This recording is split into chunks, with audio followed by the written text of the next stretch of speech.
You're welcome back to NC Continental Prime. In northwest Nigeria, the Election Petitions Tribunal sitting in Kano State has sacked Governor Abba Yusuf and declared the candidate of the All Progressive Congress, Nasiru Gawuna, winner of the March 18th governorship poll.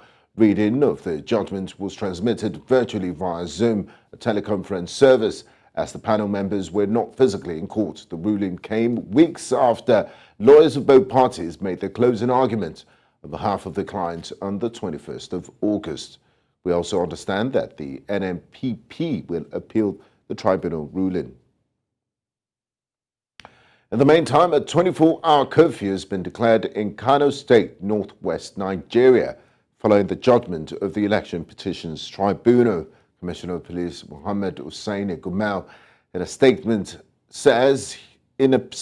he personally signed, said a combined team of security operatives have been dispatched across the city to enforce the curfew.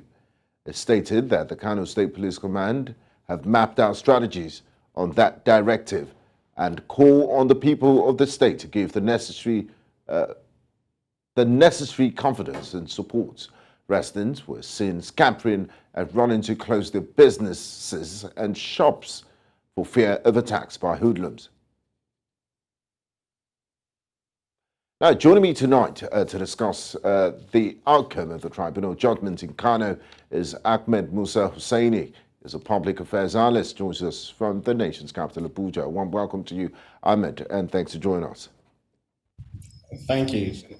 Now, Ahmed, the tribunal just declared the APC candidate a winner, sacking Governor Yusuf Abba of the New Nigerian People's Party, NNPP, who's been in office for more than 100 days. What's your reaction to this judgment? I think it is one of the most keenly followed tribunal judgment in Nigeria, and one of the most anticipated judgment actually in terms of for the governorship election tribunal. It's not surprising because Kano is like the political capital of, say, Nigeria, not just northern Nigeria, because it has a very vibrant, political culture, and there's fierce competition between, the two competing, parties. And I think, mind you, this is not just, between the APC and the NNPP or between Abba Yusuf and Nasiru Yusuf Gawuna. This is more like the extension of the political battle between Konkoso and Ganduje, and that's actually what we are seeing. So I think, as a people of law and order, we have to respect the tribunal's judgment. Even, if the other party disagrees with the judgment, they have the right to appeal the judgment. So I think this is a time for all parties and all stakeholders to call, for calm and peace, and, actually urge their supporters, to observe calm and, be peaceful.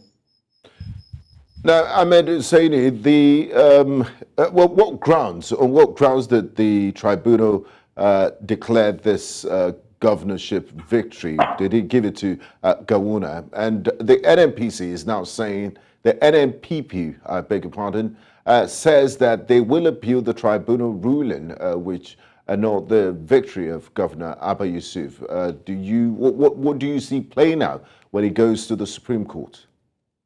Yeah, so actually, from what we saw, from the tribunal's judgment and what we heard from the, lawyers from both camps, the election petition tribunal actually, based its judgment based on the cancellation of about 165,663 votes that were given to the NNPP. So based on the claims of the APC's lawyers, is that these votes were not stamped, and then because of that, the tribunal considered them illegal.